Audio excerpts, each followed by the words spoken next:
Hey, what's up YouTube? Frankenberry123 coming at you with a X-Saber deck profile. Again, this is updated just for this format. I don't know if I'll keep the build the same in a slower format, but with this fast format, this deck is amazing. I've scooped up Mermails, scooped up. It's got kind of a rough Dark World matchup, but I mean that's just one of the problems with the deck. But I mean you tend to scoop up Dark Worlds. Haven't really played a whole bunch of Dragons, haven't played a whole bunch of Prophecy, but for the Prophecy decks I have played, I've beat, I OTK'd them. Yeah, I mean, like, it doesn't have the best Evilswarm matchup, but that's just a problem you have to overcome playing a Synchro-based deck. And, the Evilswarm matchup's not impossible because of some of the cards you play. So yeah, on to the deck. Obviously going to start it out. I'm sorry, you guys. I'm still not feeling the best in the world, but you're obviously going to have 3 X-Saber Dark Soul. Still the best card in the deck. With a faster format, Dark Soul is still as good as it ever was. It usually searches you out Fall Troll, but it can search out any card you need, that's why it's so good. I mean, 3 Bogart Knight. This is the heart of the deck right now. You have to play 3. There's no 2 to it. Like, you have to play 3. It's the best card in the deck. Speeds up the deck so much, and you can search it with Tinky. You can search it with Dark Soul. You can search it all different kinds of ways. And it's really not even a problem if it gets Veiled, because if you have Tinky, it's a 2K beater. I mean, I've won games just sitting on Bogart Knight and attacking. So, yeah. 3 Pashul. You need 3 because you're usually not going to draw into it. You're usually going to reinforce Truth into it. But you need the 3 because you need it in your hand because you're almost always going to have a Bogart Knight. You almost always need a Pashul or an Erebellum or something to go with it. So, and this stops Dragons and Mermails trying to OTK you if they attack into it. I mean, they can't do anything. It just stops them mid-play, and then they're going to have to kill it main phase 2 or leave it on the board for you to synchro with next turn. Then we have 3 X-Saber Fall Troll. Another card that you need to have 3 of. I'm really firm on the monster count on this, that you need absolutely everything that you play. Fall Troll, you can't play the deck without 3 Fall Troll because it's hard to win games without Fall Troll. Fall Troll is like, it's the nuts. It sets up OTKs. It really sets up OTKs. You can drop double Fall Troll while you have like a Synchro Monster and a Bogart Knight, and that's a game. I mean, it's so easy to spam like that. And I mean, if it goes to the graveyard, you always have Raigigura to get it back. And you know you need it for the hand loop. You don't always do the hand loop in this deck, but it's very consistent. You can get it off usually late game.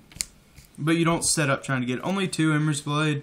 Ember's Blade, it's kind of like the March 2010 format, where you had Cat and the deck was fast enough to where you didn't need 3. It didn't hinder your plays, but it would sit in your hand till you got sacked Darkhold or something. 2 Erebellum. You guys are gonna probably criticize me for this, but double Erebellum. I've always loved the Erebellum, and it's very good in this deck because they'll drop T-King. And then if they don't have the Honest, I always get pro-Honested with T-Kings.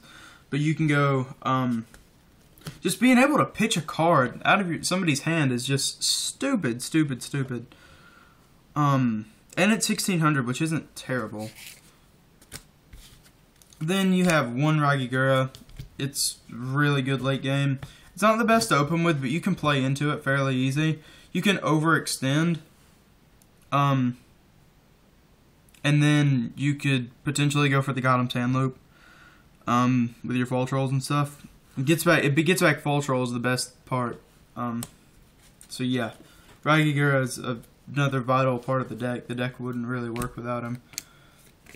3 Tinky, you don't play Bear, because I feel like Bear is a slow card, and you can get over any monster they have on the field anyway. It boosts Gotham's, it boosts Bogart Knight. It boosts Bogart Knight, and it lets you search for a Bogart Knight. And with 3 Tinky, you can always consistently have a Bogart Knight in your hand, or you can just set Tinky for bait.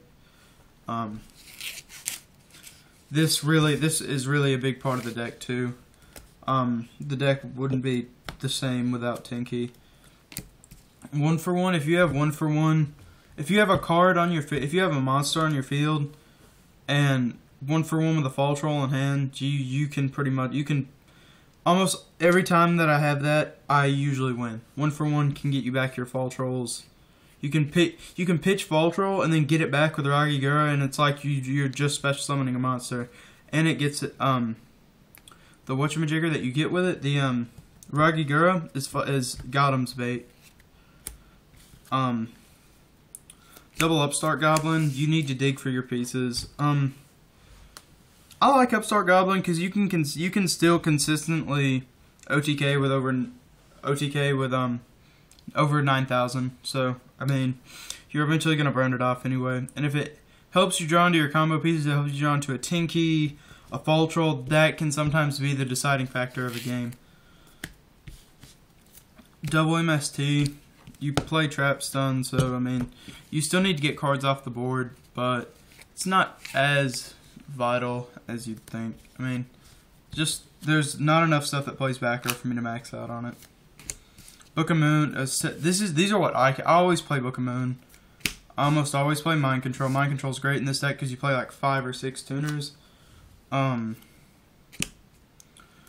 Hole, Monsterborn, and Heavy Storm. Oh yeah, I forgot to mention I don't play Fulhelm Knight. Fulhelm Knight is really slow, and I don't feel like it does enough unless you're playing dragons where you can attack over the token. But even then, it's just slow and it's small. Doesn't have a big attack. I just don't think it's needed.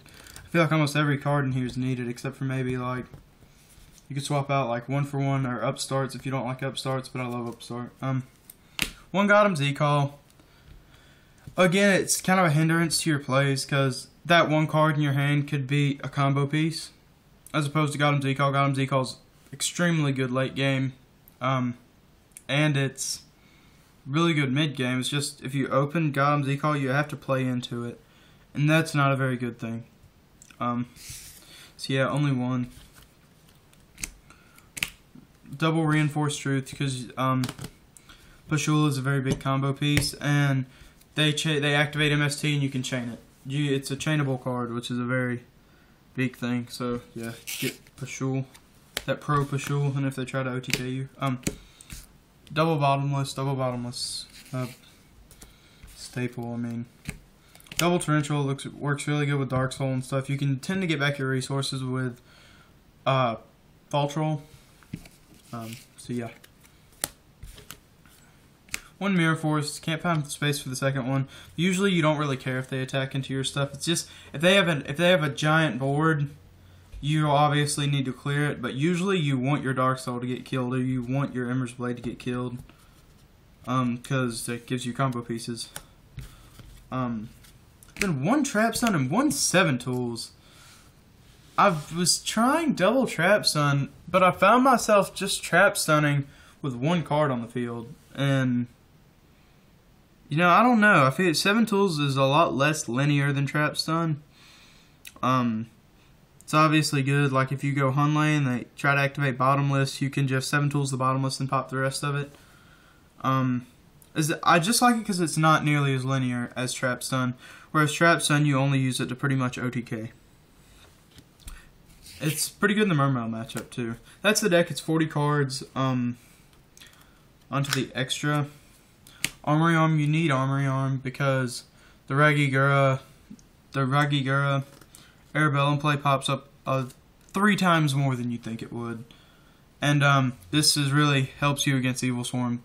And you can also get off the Colossal Fighter OTK in this deck. I've done it before. I mean, for the level 5s, Hyper Librarian and Cat Daddy, you need both of them. Hyper Librarian, I don't know about Hyper Librarian. I like Hyper Librarian, But I mean, it's mainly just to get over Catastor. That situation happens a lot too. And sometimes you can draw cards off of it. Usually if you're going to draw off of it though. If you're going for a level 5, you've almost already got all your synchro plays off. And you just draw a card. I mean, you're not going to use it to spam cards in your hand. So yeah. Notice I don't play Naturia Beast. I actually don't play Naturia Barkion either. Because they're never needed. They are absolutely never needed. I had them in there and I cut them for space because I've playtested this deck a lot, and I'm telling you, it's just, you don't need them. Unless maybe for Prophecy, but you could side one. For level 6, you have double Hunley. I guess I didn't put my Gaia in here, but yeah, you're supposed to have a Gaia in there. I'm sorry about that, you guys. I thought I put it in there. Yeah, you definitely need Hunley. Hunley is another big power card in the deck. Blows up back row. Black Rose, it's okay. I haven't went into it a whole bunch, but again, Ragigura plus a tuner comes up a lot more than you think it does. And I don't think I've ever went into it, but I'd like it to be there in case that's all I have, you know. Herbellum, you don't know about the Pro Life till you know to the Herbellum Life. Some people say they don't like Herbellum, but I can't see why. Herbellum is great. It is a Yatagarasu if they have 4 more cards in hand. You can usually protect it too. You can Gotham Z call it. Or in case you're just trying to go for a 7 and you're just trying to sync up for a 9 or something, it's good bait. And Souza is a spectacular card. Yeah, if you don't really use this not being destroyed by trap cards effect that much, but you definitely use Catastor effect sometimes if you need to get over something.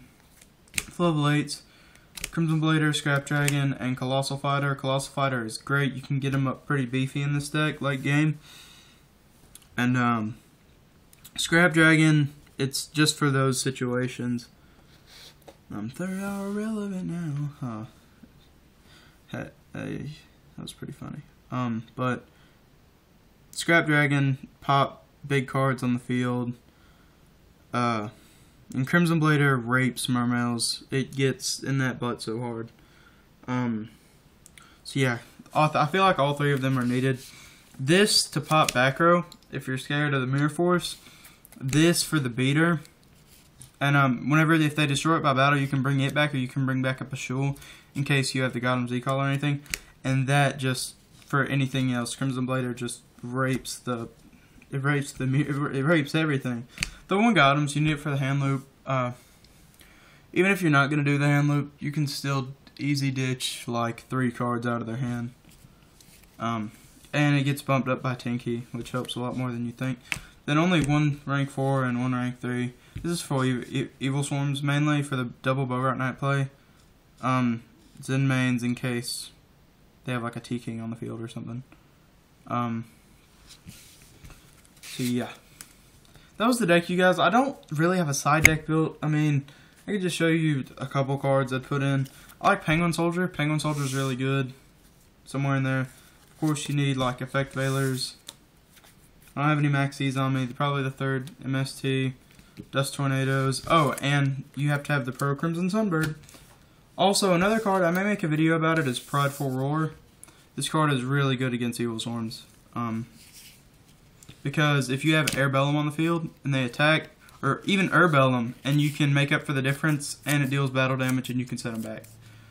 And Crimson Sunbird. Everybody loves Crimson Sunbird. If you saw my regionals video, you know I love Crimson Sunbird. The FTK is just way too broken. Anyway, that was the X-Saber deck, you guys. This video is getting to be really long, actually. Okay, peace out, YouTube.